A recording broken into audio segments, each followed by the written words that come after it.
Courage. Courage is the key to life itself.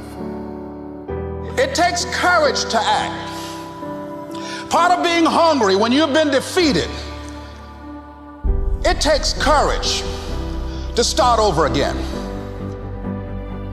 If I could do anything for you, I would walk into your life and I would breathe courage into your life. And courage is a result of confidence. You have never seen a courageous person that didn't have confidence. Human potential is not of any kind of measurable limit.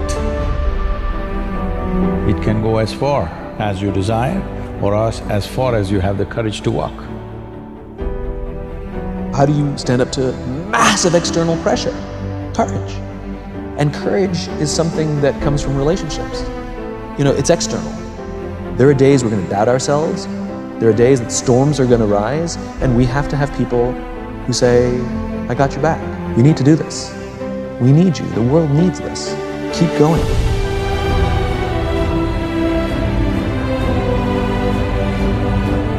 Courage is not the absence of fear. Courage is the judgment that what you want is more important than your fear. It takes courage to achieve your goals, man. It takes courage to be successful. Patience and inner voice makes you unbeatable. You've lived a life dominated by doubt and fear. How do you step into bravery? Step. Take the step. No more will I live like this. It takes courage to fight back. If you don't have the courage to act, life will move on you. You don't work for nobody else. You work for your mama, you work for your sister, you work for your aunts, you work for your grandma, you work for your family, you work for your kids. You ain't making no other man rich. Do you have the courage to stand there though the storms keep raging? It takes courage to be successful. It takes courage to win. It takes courage to be different. It takes courage to go where you've never gone before.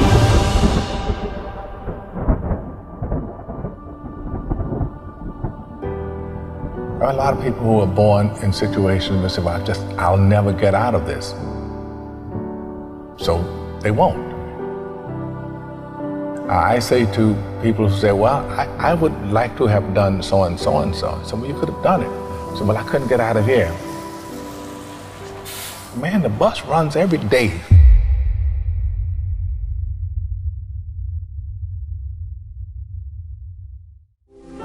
As you look at your life, ask yourself the question, what would your life be like? What would your life look like if you decided not to care what people thought of you? What would your life be like if you decided to give up some of your fears? What would your life be like if you decided to become courageous? What would your life be like? If you decided to act on your dream, if you did what you felt in your heart. You know what courageous means? Tom Ruskin and Randy Reed said, they said that courage comes from a French word which means of the heart. But how does it feel to you? He says that courage, you know, it takes courage to live. Says most people go through life not allowing themselves to step out because they don't want to let go. They don't want to be blown around. They don't want to be moved. The courage to face life's whirling wind of contradictions. The courage to love yourself. The courage to love. For years, I was afraid to love. The courage to take a chance. The courage to be who you are. He says courage isn't for somebody else, for medals, applause, or moral debts. Courage is what at that moment feels most right for you. Not just situational ethics, but what feels right in your heart, the word of the heart, what feels right in your heart. One great philosopher says, cowards die many times before their deaths. The valiant never taste of death but once. What does that mean? That valiant people aren't afraid? No, no, no. It means that they experience that fear and they move forward. They move forward anyhow. Many people are dead now. Many people are allowing their dreams to die. Many people are allowing the ideas to lie dormant and collect dust. Many people have all this talent and ability that they are allowing to be buried inside of them, that they will take with them to their graves because they didn't have the courage to be who they are. And I say, as you begin to look toward the future and manifesting your greatness, it's going to take everything in you. Do you have the courage to get what you want? It takes courage to achieve your goals, man. It takes courage to be successful. It's scary. Being like everyone else, doing what the masses do and following the herd, that's easy. It's easy to be comfortable. It's easy not to try. It's easy to give up. It's easy to stand on a sideline and watch while other people with courage go out and get all the for themselves that you want for yourself. It's easy to look at these people and make excuses as to why they can do what you can't and say things like, yeah, that's because they've got this and that, or I'd do it if it wasn't for this and that. All that shit's easy. And let me tell you, if you don't want to make waves or you're scared what people think, then you better prepare yourself for a life of mediocrity. You better dress like everyone does, walk and talk like everyone does, because as soon as you start to stand out, they're going to try and pull you back in. And it takes courage to push through that. As soon as you start to change, and I'm sure some of you have tried and tried a lot, you're going to get these people that want to keep you where they are. Because if you outgrow them, you're leaving them behind. And then they'll have to admit to themselves that it's possible. And that's the scariest thing in the world for them to do. Because that shit takes courage. That shit takes balls of steel. You need courage to change your life. Courage is needed to face your fears. To step out of your comfort zone and say, that's it, I'm done. No more. No more will I take this shit. No more will I live like this. No more will I let people treat me like this. It takes courage to fight back. It takes courage to get what you want and to start changing your stars. You have to go into it with the knowledge that it ain't going to be easy. It's going to be a battle. Not just any battle, not just some fight on a playground. This is a fight of life and death. And it takes courage to face that shit. But you have got it inside you, I know it. I believe you can like I believe I can. And I make these videos and do these talks to try and get it across to people that ain't yet got the courage themselves that they can do anything they want to do. If you just have the courage. You can either be a victim of your life or the master of it. But the choice, that's yours to make. There's enemies all through life. People that hurt you, people who lie to you, people that cheat on you and people that beat you. But there is only one enemy that can destroy you, and that's the enemy within. This enemy you can't escape. You can only tame because it lives inside your head. It enjoys trying to destroy you, convincing you that you're nothing, that you'll never be nothing, that you came from nothing, and you'll never get out. You're never going to change. You're never going to achieve your dreams. You're never going to make a difference. You're never going to get what you want. The enemy within feeds you this poison on a daily basis if you let it. For me, I picture the enemy within in a round cage in my mind. And it's circling this cage, but it never takes its eyes off me. It's baiting me, waiting for me to step into that cage with it so it can once again overpower my mind with its negativity. All this lies, all this paranoia, all its stress, all its depression, all its anxiety. You know what that cage is called? It's my comfort zone. I've found that when that enemy within is at its strongest and most powerful is when I'm comfortable and not striving to get better. The best way to keep it in check is to work on yourself daily. Work on the way you look at the world around you. Look at solutions rather than focusing on all the problems. Don't listen to its lies about what might happen if you try that new thing, and just try it. You do this and you are constantly getting stronger than that enemy within. Bigger and stronger, so it's no match for you. You're fucking unstoppable. But never forget this. You cannot beat the enemy within, you can only tame it. You can only make sure you work on your mind like a muscle in the gym, so you remain bigger and stronger than it. But that enemy within will always be there, circling that cage, staring at you, waiting, silently waiting for you to slip up. So keep it in check. Work on yourself daily and never give in. Every single day we are all faced with fears. opportunities that appear throughout our day-to-day lives, and the easy thing to do is to just walk away. These fears can be anything from applying to a job, telling that person how you feel, taking that first step. What I've found in life so far, when I think about it, is all of these things normally have one thing in common: the fear that you might fail. What if I apply for that job and I don't get it? What if I tell that person how I feel and they don't feel the same? What if I take that first step, doing whatever it is, and I get hurt? The fear of failure is rooted deep in all of our subconsciouses, but most of us don't even know it exists. We go about our day to day telling ourselves the reason we aren't doing the things that we should be doing is because some bigger fear, some greater reason that actually doesn't exist at all. If you're listening to this now, I want you to consciously know from this day forward that the real reason you ain't doing what you should be doing and have the life you deserve is because subconsciously you're afraid to fail. You're afraid you won't get it. You're afraid they'll say no. You're afraid you'll get hurt. You're afraid you'll fail. Face your fears. Once you admit this simple truth and start getting real and honest with yourself, you'll start finding it a lot easier to deal with. Because let me tell you something, when you admit that it's failure you're afraid of, failure suddenly becomes nothing to be afraid of at all. You have the strength inside you to do anything, be anything, but all the while you're letting fear control you, you won't do anything. Face your fears.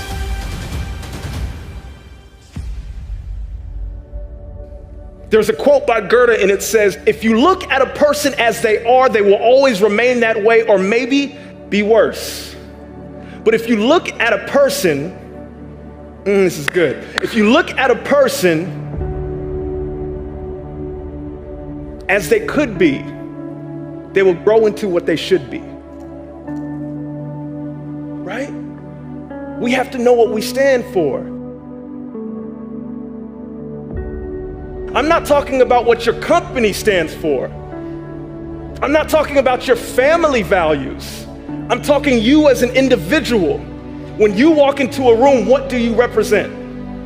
As you as an individual, when people around you see you, what feeling do they get? How do you leave your energy impression on the people around you? As individuals, we have to do that. That's the first step that we have to do when we're talking about make your mark. Everybody repeat after me, make my mark.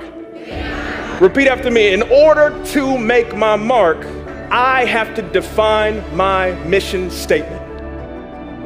In order to make your mark, some of you are going through, you're on the journey of becoming, and you have to look at adversity with a new perspective, right? By a show of hands, how many of you guys have experienced fear? I need the elbow to lock. So here's what fear does. Fear is restrictive. Fear stops us from taking the steps that we need to take to become the best version of ourselves. Fear is the thing that's literally holding you back from doing the thing that you're supposed to do.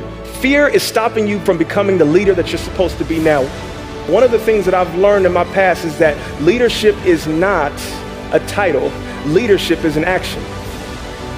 Leadership is not the title that you have. You can clap for that because let's go.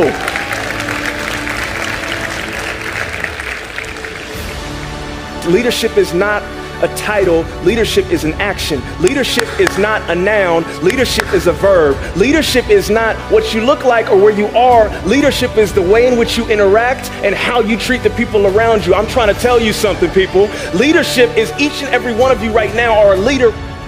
Young professionals, unemployed, if you don't know what's going on, you're a leader just by the way in which you operate. I'm being honest. Many of us are stuck and stagnant in situations because we believe that we need someone to give us the card to initiate what we're supposed to do. Someone here is literally supposed to absolutely put their time and their effort in something new. Like someone here right now is supposed to focus on their dream and their goals and their aspirations. The question that I ask myself every time that I speak, I don't look at this as a keynote, I look at this as an assignment. The thing that I ask myself is if I don't operate in my faith and instead operate in my fear, if I don't chase my dreams and become the person that I'm supposed to be, who loses out?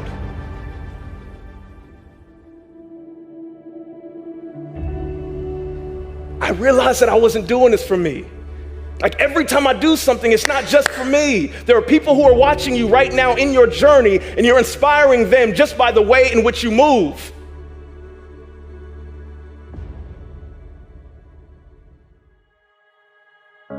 I'll tell you, the one thing that will build confidence you need to actually put yourself out there in this school year is letting go of what other people think and living your version of life. Because too many students are living a watered down version of someone else. They're living a watered down version of their friends, how their friends want them to be. They're living a watered down version of what their family pushes them to be or what society suggests them to be, as opposed to being their own person. So go all in on you. Whatever that may mean, what excites you, what pushes you, because our biggest problem, I believe, is that we compare our behind the scenes to everyone else's highlight reel. We compare our failures to everyone else's highest points of confidence, to everyone else's successes. We compare our insecurities to everyone else's highest points of confidence, then we feel like we're not enough. So go all in on you, whatever that may mean. The one thing that I don't enjoy about my job is that I come to a school, and when I was a student going in to college, I didn't see myself as someone who could really make an impact. I didn't see myself as someone who could really contribute. It was only until I started putting myself out there, sharing my ideas, putting myself in uncomfortable situations that forced me to grow, that I became a beat that contributed to what made my school better because I was a part of it. Realize that you have the ability to make an impact. You have an opportunity to change that story in your head. Put yourself out there, because when you do, amazing things happen. This school needs your leadership. They need your influence. They need your impact. It is time to show up.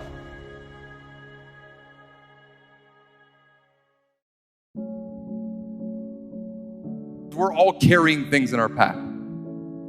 All of us are carrying these stories that are imposed by other people, by friends, by family, by society, by Instagram. And what happens is, when we are faced with a challenging situation, we approach it with all of that stuff. Some of you believe the stories that you've made up in your own head. The story of I'm not good enough.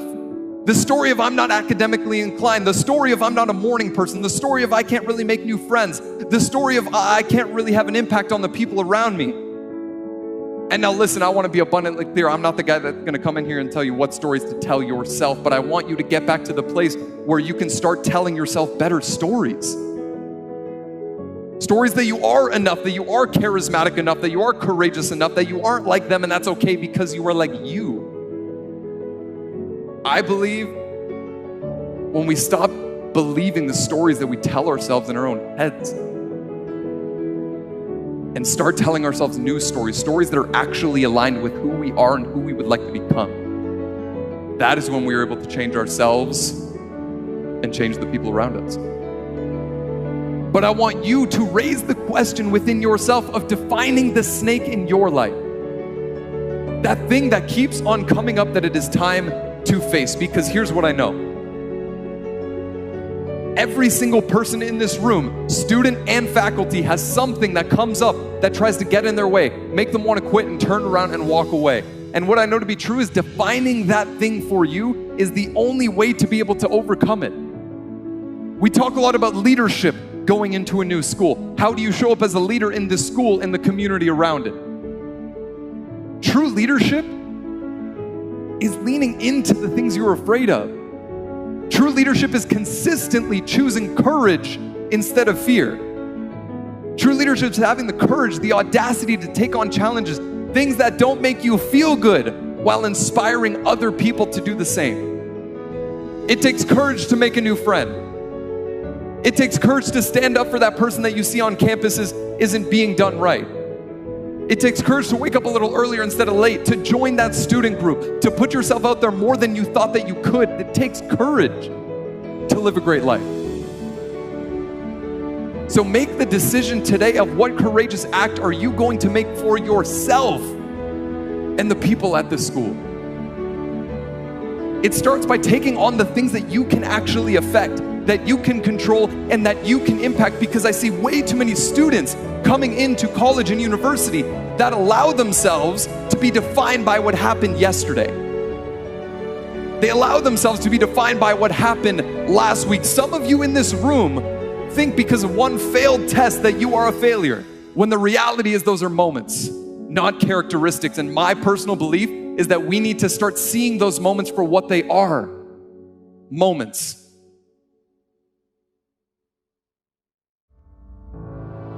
Oh yes, it's true. Many people put it on the line. Many people get out there every day and do something that has never been done before. Many people out there put it on the line and do something special to help someone else. Why can't we recognize them? No matter where you go,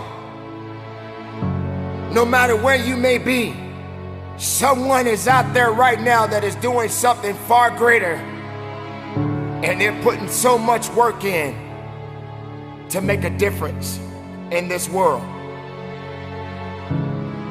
Why can't we honor them? Why can't we honor those servicemen and women?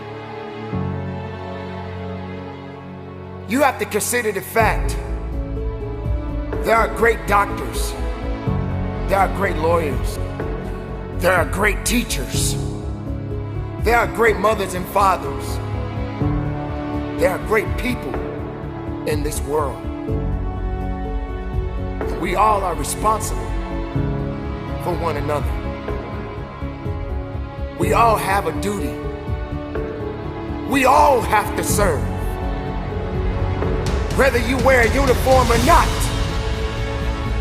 you have to serve. Can you be a serviceman? Can you be a servicewoman? Can you serve? Are you prepared to serve? Do you have the ability to serve? Don't make it about yourself. You have a duty. You have a responsibility. They didn't give up. Why should you? Keep moving. Keep believing. We are all one. Both far and near, we must serve. So this day, we honor the servicemen and women who put it on the line, who've given their all. And if they make it home, and they have the ability to put their arms around their loved ones, job well done. And there will be a new day. And that day starts a new opportunity. A new opportunity to make something else special happen.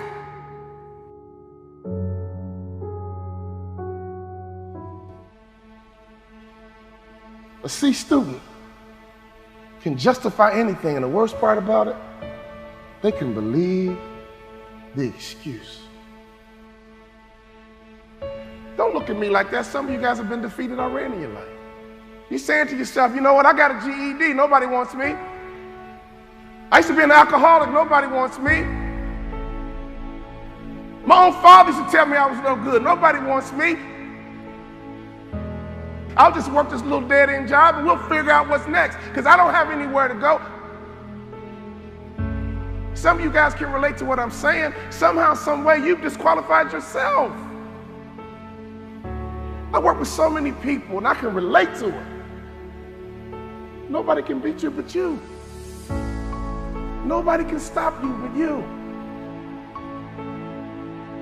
But the worst thing you can do is disqualify yourself. Now I'm 50 years old. I got a wife.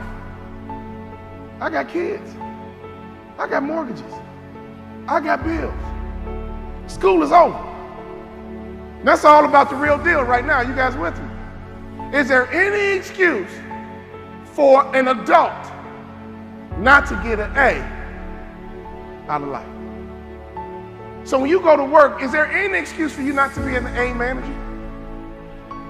Is there any excuse for your store not to be an A store?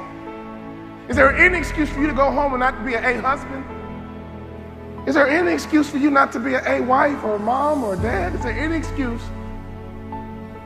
Because we're not in middle school anymore. We're not in high school anymore. So on report card day, I came home and I would sit down with my mom and dad and I would make excuses about my C. Well, Mom, you know, I don't like the teacher, Mom, and the teacher doesn't like me. That's why she gave me a C. You know, my mom would say, that teacher didn't give you nothing. You earned a C. Nobody can stop you but you. You know, I had a goal of playing in the NBA, and I got there. You guys know I had a goal of doubling my NBA income, and I got there.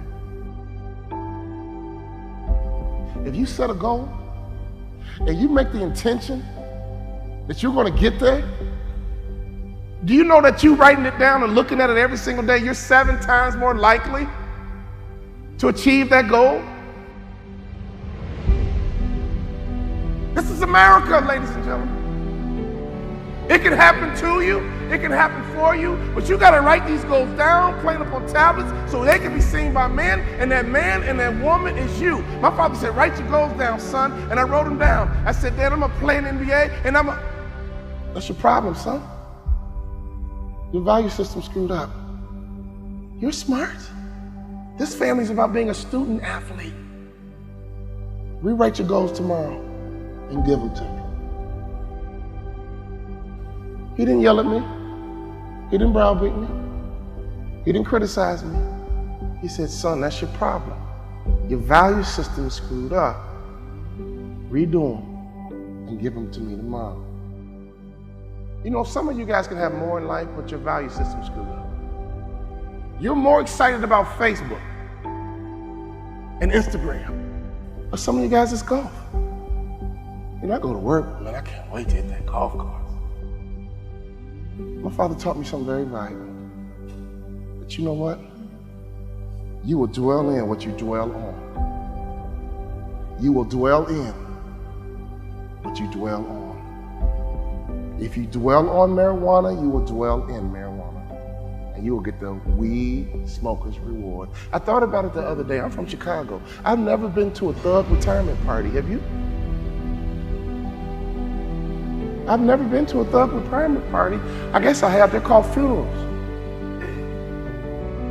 What you dwell in, you dwell on. So can I give you a little bit of advice? Make sure your value system is good. Make sure your value system makes sense. People say all the time, well, what's most important to you? God, family, work. And I know what you're going to write down, but it's got to be real in your heart. Does that make sense? What was in my heart was sports, and that's no lie. My father said, redo your value system, son, it's screwed up. I redid it the next day. I said, Dad, you ready? Yeah. Okay, Dad, I'm gonna graduate college in 4 years. I'm gonna play in NBA. Anybody know why I ducked? My dad had a nice backhand. I said, I'm gonna play in NBA. And this is what I said. I'm gonna make more money in business than I did in sports. You know what my father said? I like it, son. I like it. I want you to take those goals out and look at them every single day. Before I knew it, that 2.1 turned into a 2.9. Before I knew it, I got selected to be president of the journalism club, captain of the homecoming committee. Before I knew it, people began to recognize me not as an athlete, but as a leader in school. All of a sudden, I wanted a 3.0. I'm gonna get a 3.0. I'm gonna get a 3.0. And they were like, Walter, it's mathematically impossible. You know what I'm talking about? So I got as high as I can get, a 2.9. And I realized, you know what? I could have had a 3.0 easy if I would have taken advantage and been a little bit more mature in my past life. Some of you guys need to hear what I'm saying to you right now. Some of you guys used to be immature in your past life. Can I get a witness? Now you're not in middle school anymore. You're not in high school. Childhood is over. Would you agree? And grown men and grown women think a certain way, operate a certain way, and have a certain mindset and mentality. I want you to understand you are a part of a legacy. You've heard about your mom's story. You heard about your dad's story. Now it's time for you to build your story. My father was a sharecropper in Tennessee. I heard all the stories my dad would tell me being a young black boy in Tennessee. He said, son, I got called the N-word so many times, I began to think it was my first name. But I busted my butt for you, son. I busted my butt. I went back to college for you, son. I got educated for you, son. Everything I do is for you, son. See, right now, I want you to understand you are a part of a legacy. Many of you guys, your mom made sacrifices for you. Your dad made sacrifices for you.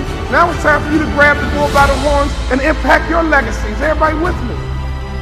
Your mom and dad have this story. Your grandfather, your grandmother has his and her story. Now you are building your story.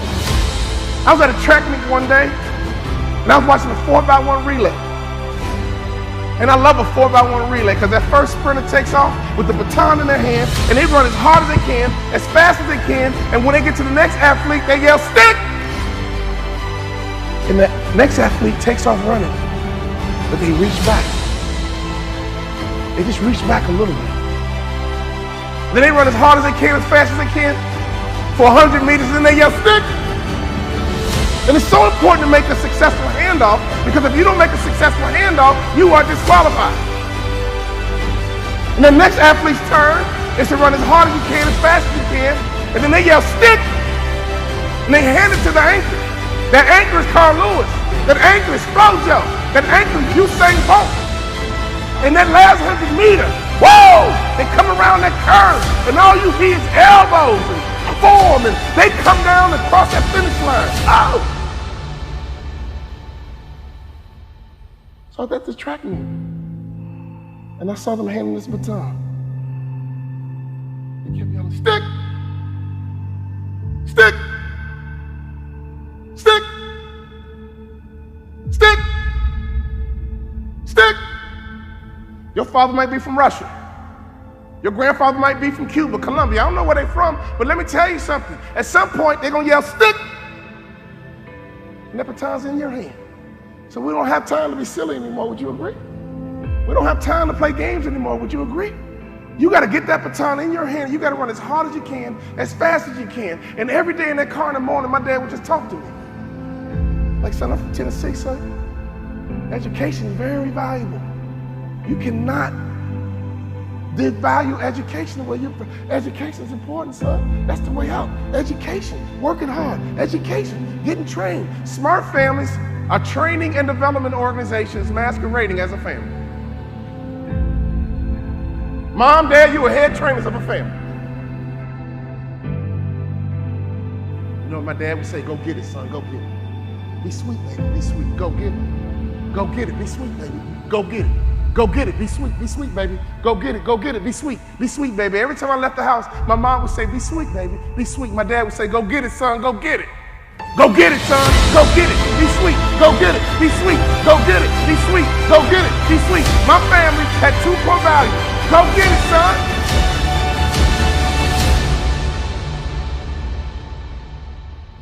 Be sweet, baby. I used to go into class and say, man, if I get a C, I'm good. If I can pull off a B, C, I'm good. Never even went for the A. You know that the average person thinks the same exact way? They could do more, they could be more if they believed more.